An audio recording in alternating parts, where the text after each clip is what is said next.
$55.000 ini mampu melumpuhkan semua mesin perang Rusia.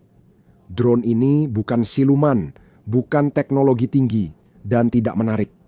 Namun, FP-1 milik Ukraina diam-diam telah menjadi salah satu senjata paling mematikan dalam perang ini. Menyerang kilang minyak, lapangan udara, stasiun radar, dan pabrik-pabrik jauh di dalam wilayah Rusia. Murah, cepat dibuat, dan hampir mustahil dihentikan. FP-1 diproduksi 200 unit per hari, memberikan Ukraina kekuatan serangan jarak jauh lebih banyak daripada gabungan sebagian besar negara NATO. FP-1 mewakili perubahan besar dalam kemampuan militer Ukraina yang dapat melumpuhkan upaya perang Rusia. Ini menunjukkan seberapa kuat drone serangan jarak jauh. Mari kita bahas mengapa doktrin militer tradisional menganggap senjata serangan jarak jauh harus canggih, presisi, dan tahan lama. Ini menghasilkan sistem seperti rudal jelajah Tomahawk seharga $2 juta per unit dengan teknologi medan canggih. Mengikuti radar, Global Positioning System, Inertial Navigation System navigasi, dan elektronik keras yang tahan terhadap peperangan elektronik. Awalnya logikanya terlihat masuk akal. Untuk menyerang target jauh di belakang garis musuh, dibutuhkan senjata yang bisa menavigasi rute kompleks, menghindari pertahanan udara, tahan gangguan, dan andal mengenai target. Hal ini secara alami mendorong biaya naik, karena para insinyur menambahkan lapisan demi lapisan kemampuan untuk memastikan keberhasilan misi. Pengalaman Ukraina dengan Shahed 136 buatan Iran yang dipakai Rusia menegaskan hal itu. Perang modern kini bergantung pada jumlah rudal murah yang bisa diluncurkan cepat, bukan lagi pada banyaknya uang untuk satu rudal. Jadi, dalam perang konvensional dengan intensitas tinggi, kesederhanaan mungkin justru lebih efektif daripada kecanggihan. Shah hanya butuh biaya $20.000–50.000 untuk dibuat, sementara Barat harus menghabiskan jutaan dolar untuk mencegatnya. Meski Ukraina mampu mempertahankan kota, mereka tetap kalah di perang ekonomi. Para insinyur Ukraina di Firepoint menyadari bahwa prinsip yang sama bisa diterapkan sebaliknya jika Rusia menguras anggaran pertahanan udara Ukraina dengan drone serang murah. Mengapa Ukraina tidak dapat menguras industri militer Rusia dengan platform serangan murah yang setara? Jawabannya adalah FP-1 dan filosofi desain di baliknya menunjukkan mengapa terkadang yang lebih sedikit justru lebih baik. Firepoint membuat keputusan penting yang membedakan FP-1 dari pesaing seperti drone Lyuti. Sementara industri pertahanan Ukraina atau Ukroboronprom awalnya memasarkan Lyuti sebagai platform multifungsi yang dapat digunakan baik sebagai drone bunuh diri maupun unmanned aerial vehicle pengintai yang dapat digunakan kembali. Firepoint sejak awal merancang FP-1 sebagai senjata serangan sekali pakai. Perbedaan ini mungkin terlihat sepele, tetapi hal ini mengubah segalanya tentang bagaimana drone tersebut dibuat. Platform pengintai yang dapat digunakan kembali harus mampu bertahan selama ratusan jam terbang. Dibutuhkan material tahan lama, konstruksi kokoh, sistem canggih agar awet, serta kontrol kualitas ketat demi keandalan. Bayangkan perbedaannya seperti cangkir kopi keramik dan gelas sekali pakai. Satu harus bertahan selama bertahun-tahun, yang lainnya hanya perlu digunakan sekali saja. Dengan menerima FP-1 hanya menyelesaikan satu misi, Firepoint dapat menghilangkan komponen yang tidak langsung mendukung tugas itu. Hasilnya adalah proses produksi yang tampak hampir sangat sederhana untuk sebuah sistem senjata yang mampu menyerang target lebih dari 1.000 mil jauhnya. Jurnalis yang mengunjungi fasilitas produksi Firepoint pada Desember 2025 menyebutnya revolusioner. Badan pesawatnya terbuat dari plastik hasil vakum, bukan material komposit yang diawetkan dengan hati-hati. Ruang avionik terbuat dari kayu lapis yang dipotong laser, bukan aluminium presisi. Tangki bahan bakarnya hanya plastik sederhana. Mesin ini sebenarnya adalah motor moped kecil yang bisa dipesan dari pemasok komersial. Sayap dan ekor dipasang pada 6 batang karbon, lalu dihubungkan ke badan pesawat dengan tali, penjepit, dan karet gelang. Semua ini terdengar seperti sesuatu yang dibuat di bengkel garasi, bukan fasilitas produksi militer, tapi justru itulah intinya. Dengan komponen pasar dan perakitan sederhana, Firepoint membuat drone yang bisa diproduksi dalam 3 hari oleh pekerja tanpa pelatihan khusus bertahun-tahun. Bandingkan dengan rudal jelajah barat yang memerlukan bulan produksi, fasilitas khusus, dan pekerja berizin keamanan. Tapi disinilah ceritanya menjadi semakin menarik. Meskipun konstruksi fisik FP-1 sengaja dibuat sederhana, perangkat lunak dan sistem pemandunya termasuk yang paling canggih yang dimiliki Ukraina. Dari 3.500 karyawan Firepoint, sekitar 650 adalah insinyur, banyak di antaranya veteran demobilisasi dengan keahlian peperangan elektronik, perlawanan, dan perencanaan serangan. Perusahaan itu dilaporkan menghabiskan sekitar $475 juta per minggu untuk seluruh program penelitian dan pengembangan. Ini menciptakan hibrida menarik, drone dengan kompleksitas fisik seperti pesawat model besar, dengan navigasi dan panduan seperti rudal jelajah modern. FP-1 mampu terbang di rute rumit, tahan peperangan elektronik Rusia, dan menyerang target jauh secara andal. Meski dirakit dengan kabel pengikat dan lakban, ini menunjukkan kemampuan militer modern kini lebih mengandalkan perangkat lunak daripada perangkat keras. Produksinya luar biasa, manufakturnya mencapai 200 drone per hari. Firepoint memproduksi lebih banyak platform serangan jarak jauh dalam sebulan daripada yang didapat banyak negara dalam beberapa tahun. Amerika Serikat mampu memproduksi sekitar 50 Tomahawk per bulan, namun pengadaannya hanya 40-60 rudal per tahun. Firepoint memproduksi 6.000 drone FP-1 per bulan. Ini bukan sekadar perbedaan skala, tetapi pendekatan produksi militer yang memprioritaskan jumlah massal daripada kemampuan tiap platform. Saat Anda melihat implikasi strategisnya, logikanya jadi jelas. Mari kita lakukan matematika sederhana agar Anda paham betapa kecil anggaran senjata ini. Dengan harga $55.000 per unit dan produksi 200 unit per hari, Firepoint mampu menghasilkan serangan senilai $11 juta per hari selama sebulan. Itu berarti $330 juta untuk drone serangan jarak jauh setahun, dan hampir $4 miliar pada platform serangan yang kini diproduksi di Ukraina. Bandingkan dengan biaya pertahanan udara Rusia. S-400 Rusia seharga 2-6 juta tergantung variannya. Bahkan jika kita mengasumsikan Interceptor S-400 termurah seharga $2 juta per unit, Rusia harus mengeluarkan biaya pertahanan udara senilai $40 untuk setiap $1 drone Ukraina. Itu belum termasuk biaya radar, peluncur, kendaraan transportasi, dan pelatihan kru untuk mengoperasikan baterai S-400. Tapi situasinya menjadi lebih buruk bagi Rusia. S-400 kurang efektif menembak drone kecil yang lambat dan terbang rendah. Sistem ini dirancang untuk melawan jet tempur, rudal jelajah, dan balistik di ketinggian serta jarak jauh. Menggunakan S-400 untuk menjatuhkan FP-1 seperti membunuh lalat dengan palu godam jutaan dolar, apalagi jika kamu punya gudang penuh lalat. Pertahanan Rusia terhadap FP-1 menggunakan sistem berlapis, termasuk peperangan elektronik dan pertahanan udara jarak pendek seperti Panzer S-1, pesawat tempur berpatroli, dan tim senapan mesin mencoba menembak jatuh drone secara manual. Setiap lapisan butuh biaya dan personel. Setiap pertempuran, berhasil atau tidak, menguras sumber daya yang harus diganti Rusia. Disinilah strategi Ukraina sangat cerdik.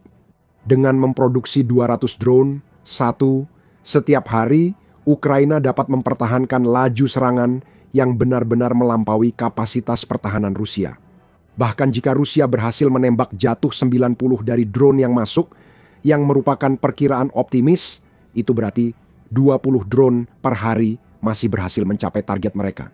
Artinya, Setiap bulan 600 serangan berhasil mengenai infrastruktur militer Rusia, kilang minyak, gudang amunisi, pusat komando, dan logistik. Penargetan infrastruktur energi Rusia menunjukkan pencapaian Ukraina. Sekitar 60% serangan dilakukan oleh FP1, jadi sebagian besar serangan yang diberitakan kemungkinan akibat drone sederhana ini. Tingkat kerusakannya sangat luar biasa. Menurut beberapa sumber militer Ukraina, serangan jarak jauh telah merusak parah kapasitas penyulingan minyak dan gas Rusia sepanjang tahun 2025. Kilang minyak di Ryazan, Toaps, Nizhny Novgorod, dan beberapa fasilitas di Tatarstan, semuanya telah mengalami serangan berulang kali.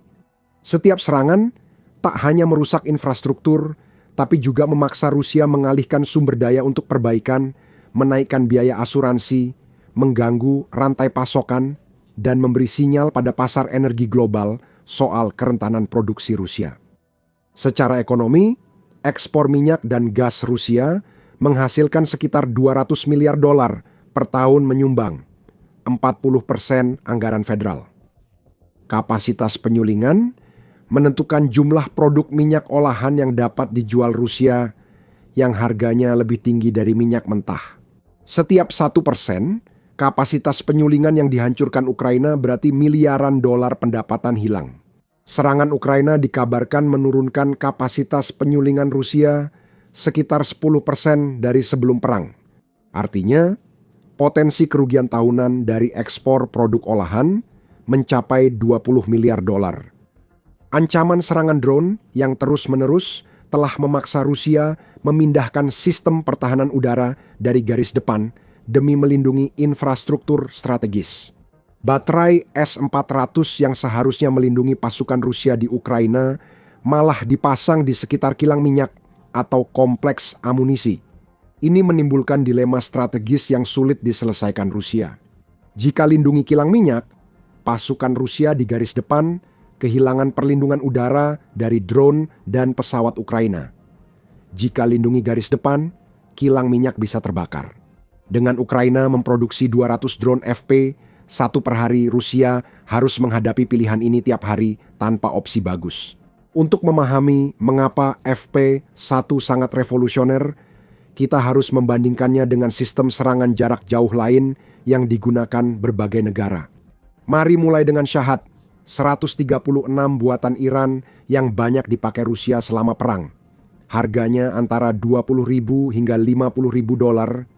Terbang hingga 110 mil per jam, membawa hulu ledak sekitar 100 pon. Ini efektif, murah, dan memaksa Ukraina mengembangkan strategi pertahanan baru. FP1 dibanderol 55.000 dolar lebih mahal, tapi bisa membawa hulu ledak 250 pon, 2 kali lipat kapasitas sebelumnya, dan mampu menjangkau target 1.000 mil. Lebih penting lagi, Ukraina memproduksi mereka secara massal di dalam negeri, mengurangi kerentanan rantai pasokan, dan memungkinkan iterasi cepat dari pengalaman tempur. Alternatif dari Barat bahkan lebih buruk dalam beberapa hal. Amunisi Switchblade 600 buatan Amerika, seharga 78.000 dolar per unit dengan jangkauan 25 mil dan hulu ledak 65 pon. Rudal Brimstone buatan Inggris, harganya sekitar 150.000 dolar per unit dengan jangkauan kurang dari 15 mil. Amunisi Kargu 2 buatan Turki yang lebih canggih, seharga sekitar 80.000 dolar, hanya punya jangkauan 62 mil. FP1 lebih murah per unit dan menawarkan jangkauan strategis lebih luas per dolar dibandingkan 2 rudal Brimstone. Ukraina bisa membuat 5 drone FP1 yang mampu menyerang target lebih dari 1.000 mil dengan biaya setara 1 rudal Tomahawk. Dengan 2 juta dolar Ukraina bisa membuat 36 drone FP1. Yang lebih mencolok adalah perbandingan dengan sistem alternatif Ukraina, drone jarak jauh. Liuti yang dikembangkan oleh Ukroboronprom dilaporkan berharga sekitar 200.000 dolar per unit kira-kira. 4 kali lipat dari harga FP1. Meski Liuti punya kemampuan ekstra dari desain multifungsi, tingkat keberhasilan FP1 menunjukkan tambahan itu tidak banyak meningkatkan efektivitas misi ke targetnya. Ukraina memang perlu mengenai target. Perbedaan biaya ini membuat Ukraina bisa memakai taktik yang tidak mungkin dilakukan jika memakai sistem mahal seperti rudal Tomahawk seharga $2 juta per unit. Setiap peluncuran butuh pemilihan target yang cermat dan pengumpulan intelijen agar target sepadan dengan biayanya. Dengan harga drone FP1 $55.000 per unit, Ukraina bisa mengambil risiko terukur. Mereka bisa menyerang target mendadak, melanjutkan serangan ke fasilitas rusak, dan memakai drone untuk mengintai serta mengidentifikasi sistem pertahanan udara tersembunyi. Metodologi produksi yang memungkinkan efisiensi biaya ini merupakan kebalikan total dari cara militer Barat memandang pembuatan senjata. Saat Pentagon mengembangkan senjata baru, proses ini biasanya meliputi bertahun-tahun pengumpulan persyaratan, penawaran, pengembangan prototipe, pengujian ekstensif, dan peningkatan produksi bertahap. Firepoint berkembang dari konsep hingga mampu memproduksi 200 drone per hari dalam kurang dari 3 tahun berkat prinsip-prinsip yang membuat pertahanan tradisional terkejut. Kontraktor, gunakan komponen komersial yang tersedia, prioritaskan kecepatan produksi dibanding kesempurnaan. Terima kegagalan beberapa drone dan segera iterasikan dari hasil pertempuran. Pendekatan ini berhasil karena Firepoint bisa menguji banyak drone setiap hari dalam kondisi pertempuran nyata. Saat satu batch FP1 menghadapi sistem peperangan elektronik Rusia terbaru, insinyur Firepoint langsung melihat hasilnya dalam hitungan jam. Mereka memodifikasi perangkat lunak, menguji dan meluncurkan versi baru dalam beberapa hari.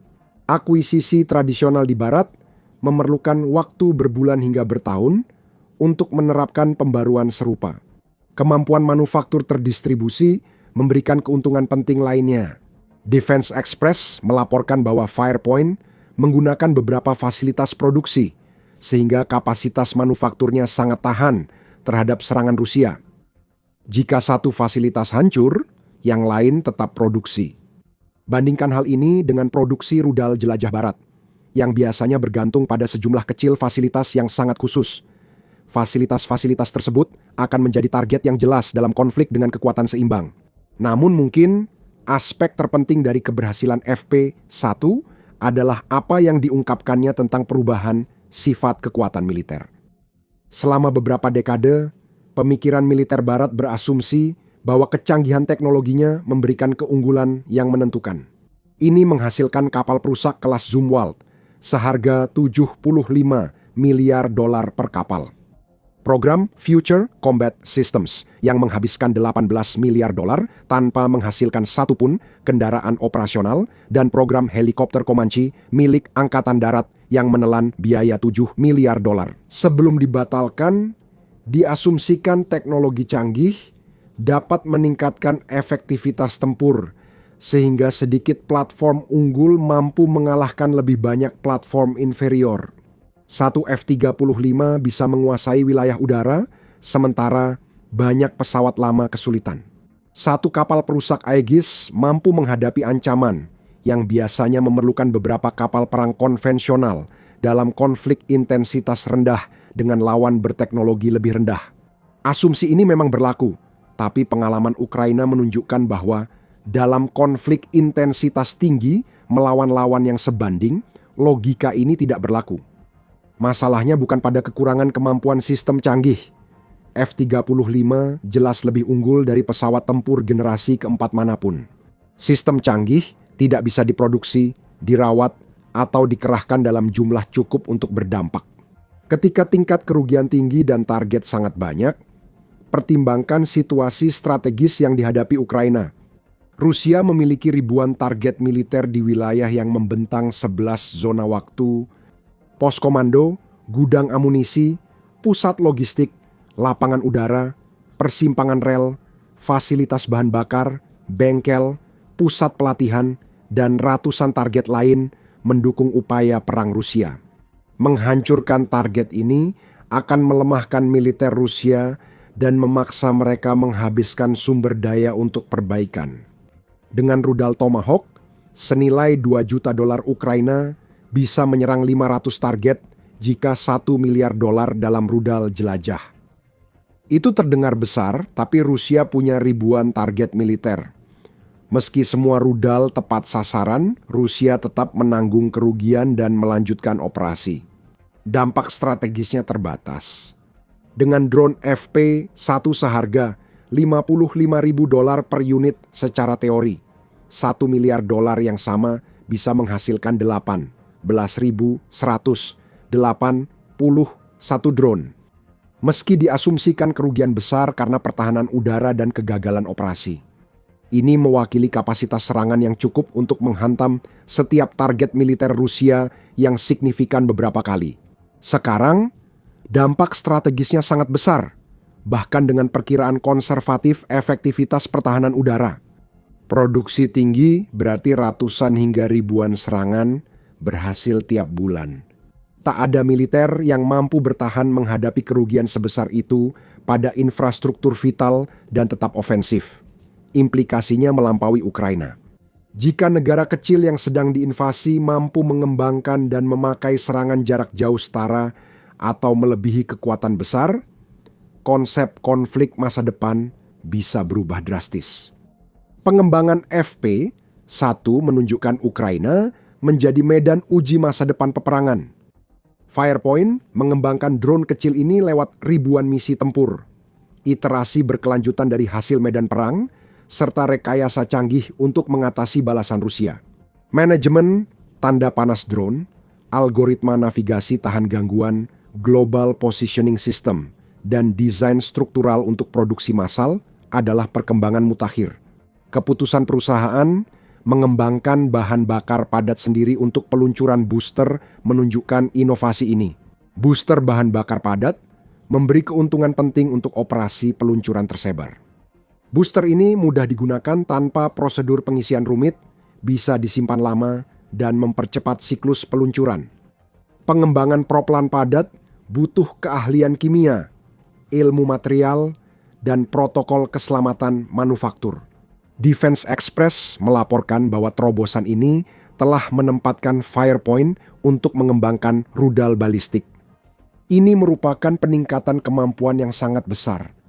Rudal balistik memiliki lintasan yang sangat berbeda dari rudal jelajah seperti FP-1 sehingga jauh lebih sulit untuk dicegat.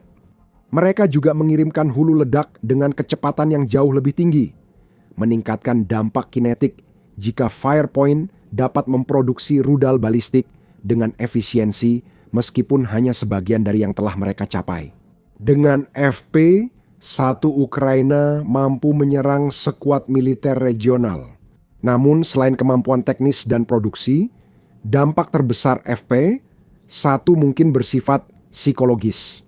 Selama lebih dari 1 dekade, Rusia memposisikan diri sebagai superpower militer dengan senjata canggih dan kapasitas industri untuk menopang konflik lama.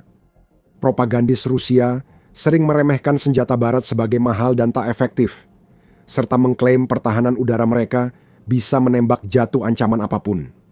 Namun Ukraina adalah negara dengan populasi sepertiga Rusia dan anggaran militernya jauh lebih kecil. Memproduksi 200 drone serangan jarak jauh per hari dan berhasil menghantam target di seluruh Rusia, pertahanan udara dan peperangan elektronik, Rusia belum mampu menghentikan serangan ini, serta serangan balasan belum menghancurkan fasilitas produksi Firepoint. Setiap serangan FP-1 menunjukkan bahwa pertahanan udara Rusia dapat ditembus dan infrastrukturnya rentan.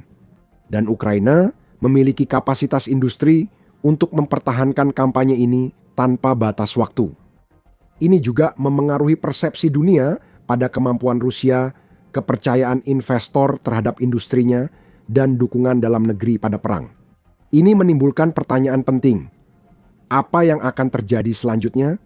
Firepoint telah memproduksi FP, 2 platform serupa yang dioptimalkan untuk serangan jarak lebih dari 125 mil dengan hulu ledak 220 pon. Ini mengisi celah operasional antara drone taktis seperti sistem first person view yang beroperasi pada jarak di bawah 15 mil dan sistem strategis seperti FP-1 yang beroperasi pada jarak ratusan mil. FP-2 memberikan kemampuan kepada pasukan Ukraina untuk menyerang posisi Rusia, pusat logistik, dan pos komando di seluruh kedalaman wilayah yang diduduki. Perusahaan juga telah meluncurkan rudal jelajah FP-5 Flamingo meskipun detailnya masih terbatas. Fakta menunjukkan Firepoint menerapkan filosofi produksi massal pada sistem lebih canggih. Jika mereka bisa mencapai sebagian kecil saja dari efisiensi produksi FP-1 dengan rudal jelajah berjangkauan lebih jauh, hulu ledak lebih besar, atau sistem pemandu canggih, implikasi strategisnya besar. Namun, pertanyaan utama adalah apakah negara lain akan mengikuti pendekatan Ukraina? FP-1 menunjukkan produksi massal sistem sederhana bisa mengungguli sedikit platform canggih. Hal ini menunjukkan bahwa seluruh model pengadaan militer Barat mungkin perlu dipertimbangkan kembali dan dibangun ulang dari awal. Daripada mengeluarkan miliaran untuk sedikit sistem canggih, sebaiknya negara berinvestasi pada produksi massal sistem yang memadai. Ini bukan sekadar teori. Beberapa negara Eropa sudah mempelajari program drone Ukraina dengan serius. Polandia, negara Baltik, dan Nordik menghadapi ancaman dari Rusia dan sedang mencari kemampuan pertahanan dan penyerangan yang efisien biaya. FP-1 memberi contoh. Identifikasi kebutuhan misi, hilangkan kompleksitas berlebih, optimalkan untuk produksi massal, dan iterasi cepat berdasar hasil nyata. Kontraktor pertahanan Amerika cemas jika Pentagon memilih 10.000 drone serangan jarak jauh ketimbang 500 rudal jelajah. Itu merupakan perubahan mendasar dalam prioritas pengadaan dan kontrak senilai ratusan miliar dolar. Perusahaan yang biasa memproduksi sedikit sistem canggih harus merestrukturisasi total untuk produksi massal. Ada kemungkinan lebih gelap. Jika Ukraina mampu mengembangkan kemampuan ini, negara lain pun bisa. Iran sudah memproduksi ribuan drone Shahed setiap tahun untuk diekspor. Bukan hal yang mustahil kalau mereka bisa terus meningkatkan desainnya. Bagi Rusia, dampaknya bisa sangat menghancurkan. Negara itu sedang berperang dengan lawan yang bisa menyerang infrastruktur strategis di seluruh wilayahnya, dan biaya pertahanan melebihi kemampuan ekonomi Rusia dalam jangka panjang. Setiap sistem pertahanan udara yang melindungi kilang minyak, berarti satu sistem pertahanan udara tidak melindungi pasukan di garis depan. Setiap rubel untuk perbaikan berarti tidak digunakan untuk amunisi atau senjata. Setiap persen kapasitas penyulingan yang hancur berarti miliaran pendapatan ekspor yang hilang. Dan Ukraina tidak melambat. Firepoint terus memperluas kapasitas produksi. Perusahaan Ukraina lainnya sedang mengembangkan sistem jarak jauh mereka sendiri. Kementerian Pertahanan Tengah memfinalisasi prioritas target dan evaluasi kerusakan pertempuran. Pasukan Ukraina menganalisis target paling strategis dan yang rentan terhadap serangan drone. Seperti dijelaskan Insinyur Firepoint, tujuan kami bukan membuat drone tercanggih, tapi memproduksi cukup banyak drone untuk memenangkan perang. Ada perbedaannya, dan perbedaan itu mungkin saja menentukan siapa yang memenangkan konflik ini dan membentuk masa depan peperangan selama beberapa dekade ke depan. Terima kasih sudah menonton. Saksikan video kami tentang drone interceptor Mongoose yang merevolusi pertahanan udara Ukraina di tengah berbagai tantangan. Dan untuk tetap mendapatkan informasi terbaru tentang perkembangan penting dalam teknologi militer global, berlanggananlah ke The Military Show untuk analisis harian.